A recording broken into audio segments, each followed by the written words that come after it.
most valuable commodity I know of is information. Wouldn't you agree?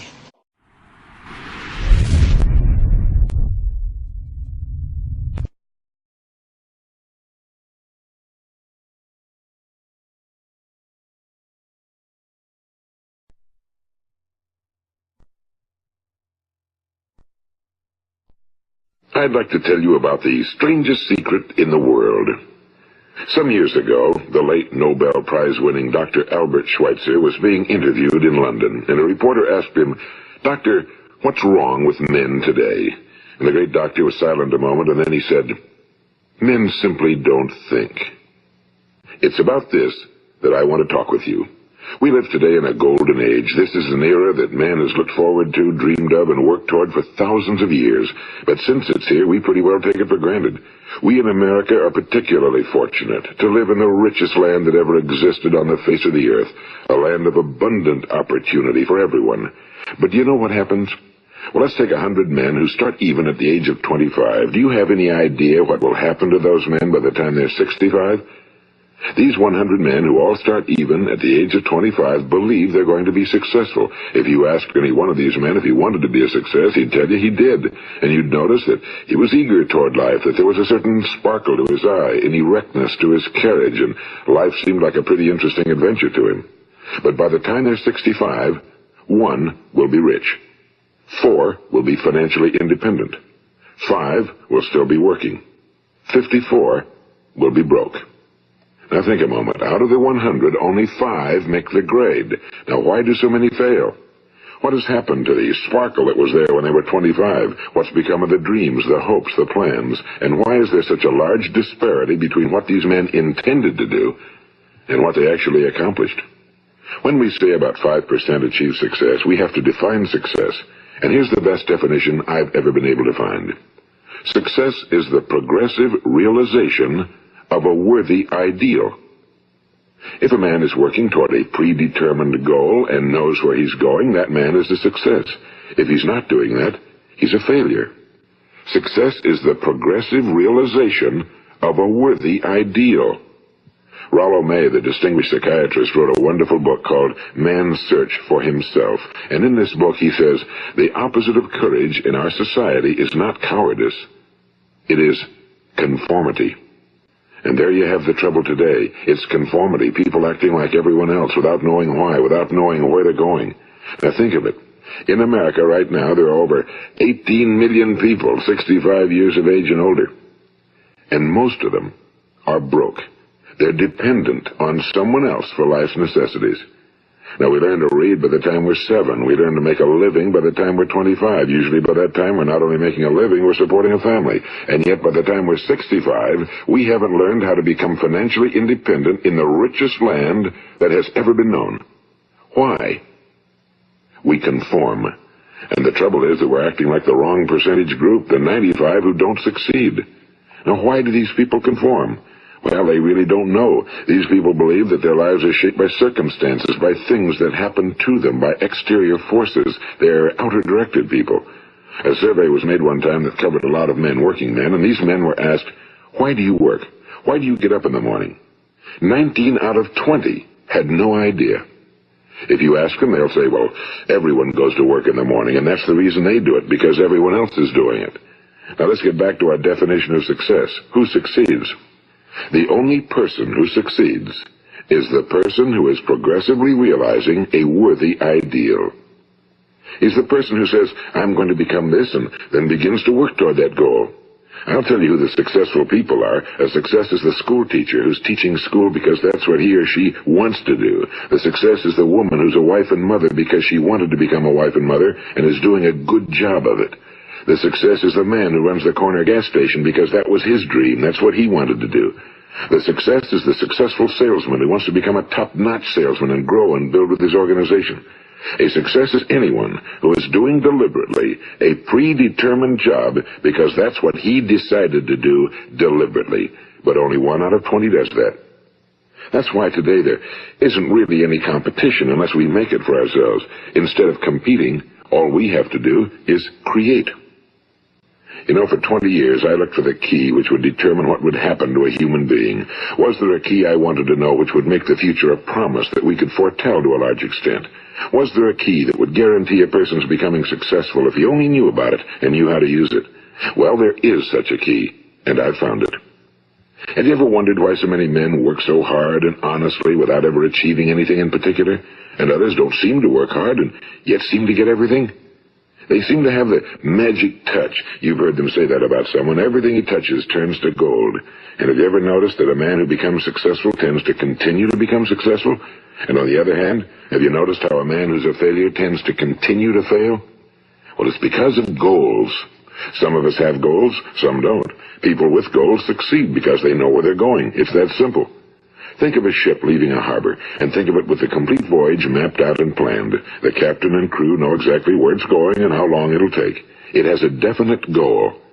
Now, 9,999 times out of 10,000, it will get to where it started out to get. Now, let's take another ship, just like the first, only let's not put a crew on it or a captain at the helm.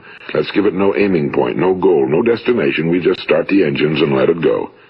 I think you'll agree with me that if it gets out of the harbor at all, it will either sink or wind up on some deserted beach, a derelict. It can't go anyplace because it has no destination and no guidance, and it's the same with a human being. Take the salesman, for example. There's no other person in the world today with the future of a good salesman. Selling is the world's highest paid profession, if we're good at it and if we know where we're going. Every company needs top-notch salesmen, and they reward those men. The sky's the limit for them. But how many can you find?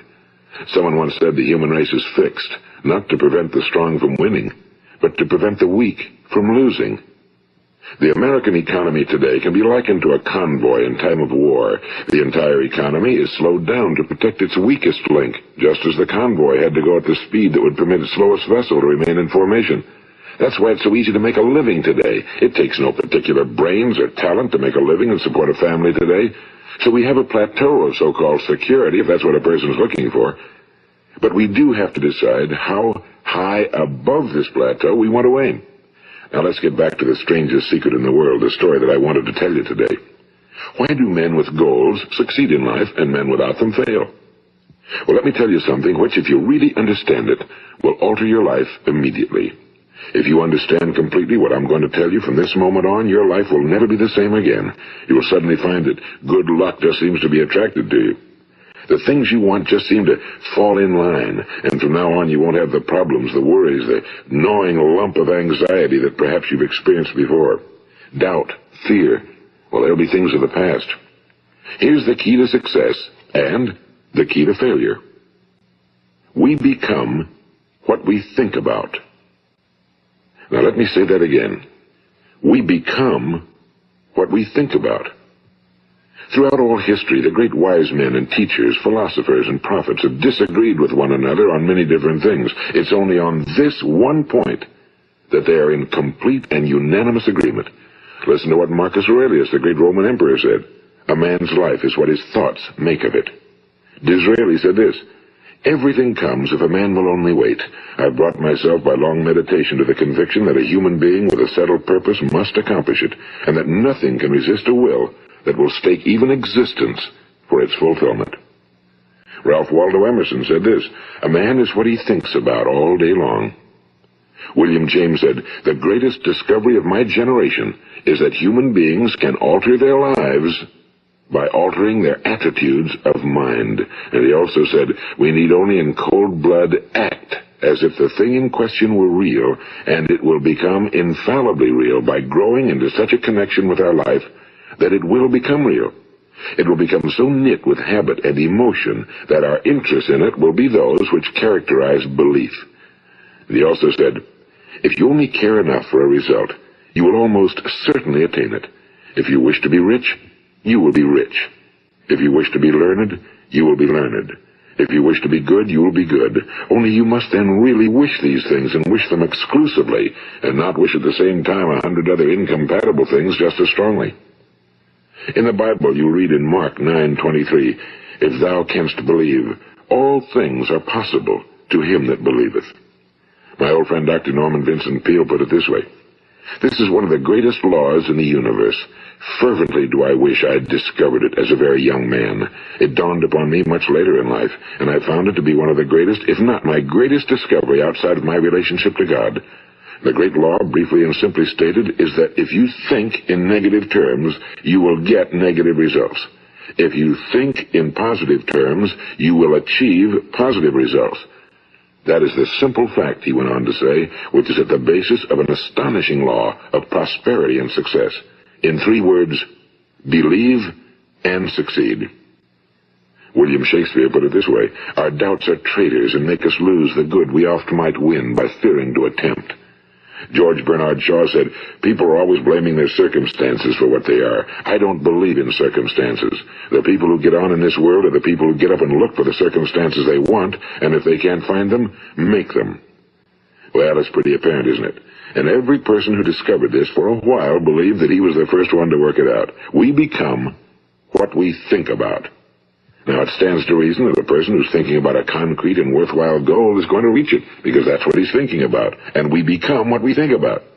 Conversely, the man who has no goal, who doesn't know where he's going, and whose thoughts must therefore be thoughts of confusion and anxiety and fear and worry, becomes what he thinks about. His life becomes one of frustration and fear and anxiety and worry.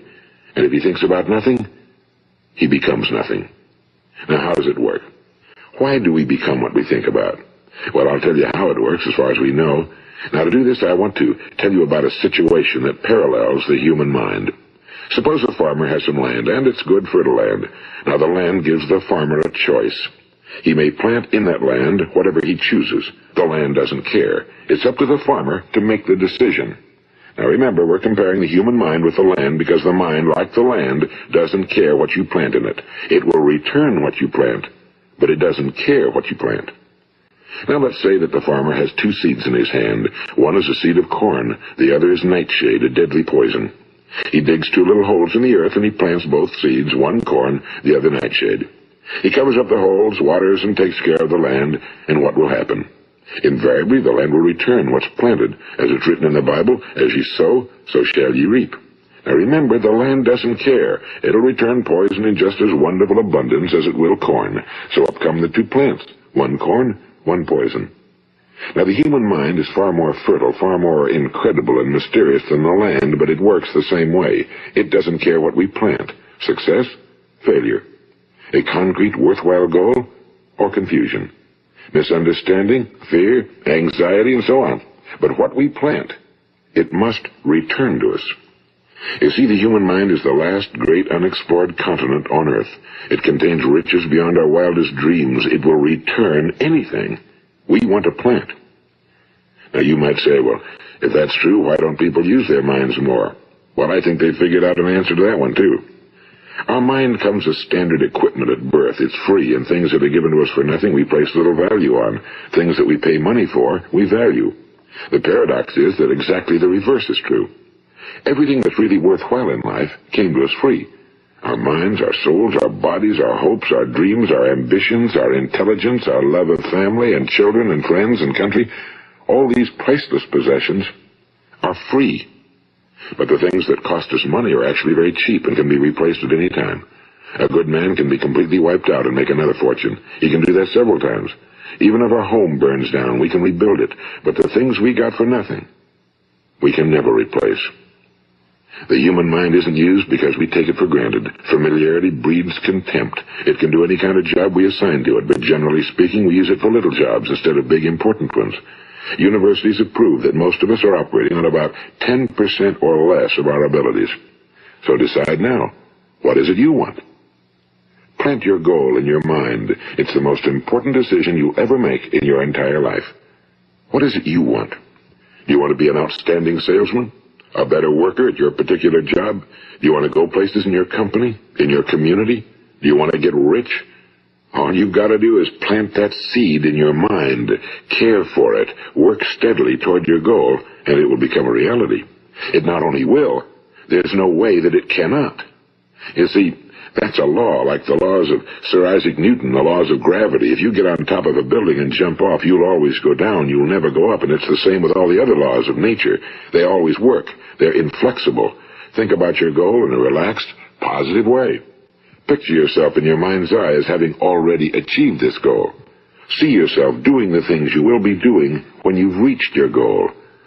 Ours has been called the phenobarbital age, the age of ulcers and nervous breakdowns and tranquilizers, at a time when medical research has raised us to a new plateau of good health and longevity. Far too many of us worry ourselves into an early grave, trying to cope with things in our own little personal ways, without learning a few great laws that will take care of everything for us. These things we bring on ourselves through our habitual way of thinking. Every one of us is the sum total of his own thoughts. He is where he is because that's exactly where he really wants to be, whether he'll admit that or not. Each of us must live off the fruit of his thoughts in the future, because what you think today and tomorrow, next month and next year, will mold your life and determine your future. You're guided by your mind.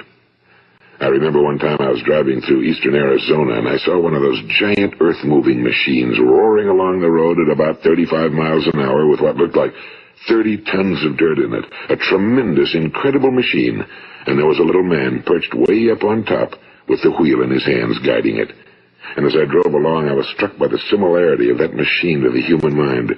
Just suppose you're sitting at the controls of such a vast source of energy. Are you going to sit back and fold your arms and let it run itself into a ditch? Or are you going to keep both hands firmly on the wheel and control and direct this power to a specific, worthwhile purpose? It's up to you. You're in the driver's seat. You see, the very law that gives us success is a two-edged sword. We must control our thinking. The same rule that can lead a man to a life of success, wealth, happiness, and all the things he ever dreamed of for himself and his family. That very same law can lead him into the gutter. It's all in how he uses it, for good or for bad. This is the strangest secret in the world. Now, why do I say it's strange, and why do I call it a secret? Actually, it isn't a secret at all. It was first promulgated by some of the earliest wise men, and it appears again and again throughout the Bible, but very few people have learned it, understand it. That's why it's strange, and why for some equally strange reason it virtually remains a secret. I believe that you could go out and walk down the main street of your town and ask one man after another what the secret of success is, and you probably wouldn't run into one man in a month who could tell you. Now, this information is enormously valuable to us if we really understand it and apply it. It's valuable to us not only for our own lives, but the lives of those around us, our families, employees, associates, and friends. Life should be an exciting adventure. It should never be a bore. A man should live fully, be alive. He should be glad to get out of bed in the morning. He should be doing a job he likes to do because he does it well. One time I heard Grove Patterson, the great late editor-in-chief of the Toledo Daily Blade, make a speech, and as he concluded his speech, he said something I've never forgotten. He said, "My years in the newspaper business have convinced me of several things. Among them, that people are basically good, and that we came from someplace, and we're going someplace. So we should make our time here an exciting adventure. The architect of the universe didn't build a stairway leading nowhere." And the greatest teacher of all, the carpenter from the plains of Galilee, gave us the secret time and time again. As ye believe, so shall it be done unto you. I've explained the strangest secret in the world and how it works. Now, on this side, I want to explain how you can prove to yourself the enormous returns possible in your own life by putting this secret to a practical test. I want you to make a test that will last 30 days. It isn't going to be easy, but if you'll give it a good try, it will completely change your life for the better. Now, back in the 17th century, Sir Isaac Newton, the English mathematician and natural philosopher, gave us some natural laws of physics which apply as much to human beings as they do to the movement of bodies in the universe. And one of these laws is that for every action, there is an equal and opposite reaction. Simply stated, as it applies to you and me, it means we can achieve nothing without paying the price. The results of your 30-day experiment will be in direct proportion to the effort you put forth. To be a doctor, you must pay the price of long years of difficult study. To be successful in selling, and remember that each of us succeeds to the extent of his ability to sell. Selling our families on our ideas, selling education in schools, selling our children on the advantages of living the good and honest life, selling our associates and employees on the importance of being exceptional people. To, of course, the profession of selling itself. But to be successful in selling our way to the good life, we must be willing to pay the price. Now, what is that price? Well, it's many things. First, it's understanding emotionally, as well as intellectually, that we literally become what we think about, that we must control our thoughts if we're to control our lives. It's understanding fully that as ye sow, so shall ye reap. Second, it's cutting away all fetters from the mind and permitting it to soar as it was divinely designed to do. It's the realization that your limitations are self-imposed and that the opportunities for you today are enormous beyond belief. It's rising above narrow-minded pettiness and prejudice. And third, it's using all your courage to force yourself to think positively on your own problem, to set a definite and clearly defined goal for yourself, to let your marvelous mind think about your goal from all possible angles, to let your imagination speculate freely upon many different possible solutions, to refuse to believe that there are any circumstances sufficiently strong to defeat you in the accomplishment of your purpose, to act promptly and decisively when your course is clear, and to keep constantly aware of the fact that you are, at this moment, standing in the middle of your own acres of diamonds, as Russell Conwell used to point out. And fourth, save at least 10% of every dollar you earn. It's also remembering that no matter what your present job, it has enormous possibilities if you're willing to pay the price. Now let's just go over the important points in the price each of us must pay to achieve the wonderful life that can be ours. It is, of course, worth any price. 1. You will become what you think about. 2. Remember the word imagination and let your mind begin to soar. 3. Courage. Concentrate on your goal every day. 4. Save 10% of what you earn. And 5. Action. Ideas are worthless unless we act on them. Now, I'll try to outline the 30-day test I want you to make. Keep in mind that you have nothing to lose by making this test and everything you could possibly want to gain. There are two things that may be said of everyone. Each of us wants something, and each of us is afraid of something. I want you to write on a card what it is you want more than anything else. It may be more money. Perhaps you'd like to double your income or make a specific amount of money. It may be a beautiful home. It may be success at your job. It may be a particular position in life. It could be a more harmonious family. Each of us wants something. Now write down on your card specifically what it is you want. Make sure it's a single goal and clearly defined. You needn't show it to anyone, but carry it with you so that you can look at it several times a day. Think about it in a cheerful, relaxed, positive way each morning when you get up, and immediately you have something to work for, something to get out of bed for, something to live for. Look at it every chance you get during the day and just before going to bed at night. And as you look at it, remember that you must become what you think about, and since you're thinking about your goal, you realize that soon it will be yours. In fact, it's yours really the moment you write it down and begin to think about it. Look at the abundance all around you as you go about your daily business. You have as much right to this abundance as any other living creature. It's yours for the asking. Now we come to the difficult part. Difficult because it means the formation of what is probably a brand new habit, and new habits are not easily formed. Once formed, however, it will follow you for the rest of your life. Stop thinking about what it is you fear. Each time a fearful or negative thought comes into your consciousness, replace it with a mental picture of your positive and worthwhile goal. And there will come times when you'll feel like giving up. It's easier for a human being to think negatively than positively. That's why only 5% are successful. You must begin now to place yourself in that group. For 30 days, you must take control of your mind. It will think about only what you permit it to think about. Each day for this 30-day test, do more than you have to do. In addition to maintaining a cheerful, positive outlook, give of yourself more than you've ever done before. Do this knowing that your returns in life must be in direct proportion to what you give. The moment you decide on a goal to work toward, you're immediately a successful person. You are then in that rare and successful category of people who know where they're going. Out of every 100 people, you belong to the top 5. Don't concern yourself too much with how you're going to achieve your goal. Leave that completely to a power greater than yourself. All you have to do is know where you're going. The answers will come to you of their own accord and at the right time. Remember these words from the Sermon on the Mount, and remember them well. Keep them constantly before you this month of your test. Ask, and it shall be given you. Seek, and ye shall find. Knock, and it shall be opened unto you. For every one that asketh receiveth, and he that seeketh findeth, and to him that knocketh it shall be opened. It's as marvelous and as simple as that.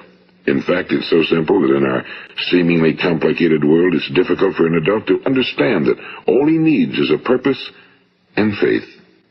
For 30 days, Do your very best. If you're a salesman, go at it as you've never done before, not in a hectic fashion, but with the calm, cheerful assurance that time well spent will give you the abundance in return you deserve and want. If you're a homemaker, devote your 30-day test to completely giving of yourself without thinking about receiving anything in return, and you'll be amazed at the difference it makes in your life. No matter what your job, do it as you've never done it before for 30 days. And if you've kept your goal before you every day, you'll wonder and marvel at this new life you've found. Dorothea Brand, the outstanding editor and writer, discovered it for herself and tells about it in her fine book, Wake Up and Live. Her entire philosophy is reduced to the words, act as though it were impossible to fail. She made her own test with sincerity and faith, and her entire life was changed to one of overwhelming success. Now, you make your test for 30 full days. Don't start your test until you've made up your mind to stick with it. You see, by being persistent, you're demonstrating faith. Persistence is simply another word for faith. If you didn't have faith, you'd never persist. If you should fail during your first 30 days, by that I mean suddenly find yourself overwhelmed by negative thoughts, you've got to start over again from that point and go 30 more days. Gradually, your new habit will form until you find yourself one of that wonderful minority to whom virtually nothing is impossible. And don't forget the card. It's vitally important as you begin this new way of living. On one side of the card, write your goal, whatever it may be. On the other side, write the words we've quoted from the Sermon on the Mount. Ask, and it shall be given you. Seek, and ye shall find. Knock, and it shall be opened unto you. Nothing great was ever accomplished without inspiration. See that during these crucial first 30 days, your own inspiration is kept at a peak. And above all, don't worry. Worry brings fear, and fear is crippling. The only thing that can cause you to worry during your test is trying to do it all yourself. Know that all you have to do is hold your goal before you. Everything else will take care of itself. Remember also to keep calm and cheerful. Don't let petty things annoy you and get you off course. Now, since making this test is difficult, some will say, why should I bother? Well, look at the alternative. No one wants to be a failure. No one really wants to be a mediocre individual. No one wants a life constantly filled with worry and fear and frustration. Therefore, remember that you must reap that which you sow. If you sow negative thoughts, your life will be filled with negative things. If you sow positive thoughts, your life will be cheerful, successful, and positive. Now, gradually, you have a tendency to forget what you've heard on this recording. Play it often. Keep reminding yourself of what you must do to form this new habit. Gather your whole family around at regular intervals and listen to what's been said here. You know, most men will tell you that they want to make money without understanding the law. The only people who make money work in a mint. The rest of us must earn money. This is what causes those who keep looking for something for nothing or a free ride to fail in life. The only way to earn money is by providing people with services or products which are needed and useful. We exchange our time and our product or service for the other man's money. Therefore, the law is that our financial return will be in direct proportion to our service. Now, success is not the result of making money. Making money is the result of success, and success is in direct proportion to our service. Most people have this law backwards. They believe that you're successful if you earn a lot of money. The truth is that you can only earn money after you're successful. It's like the story of the man who sat in front of the stove and said to it, give me heat, and then I'll add the wood. How many men and women do you know, or do you suppose there are today, who take the same attitude toward life? There are millions.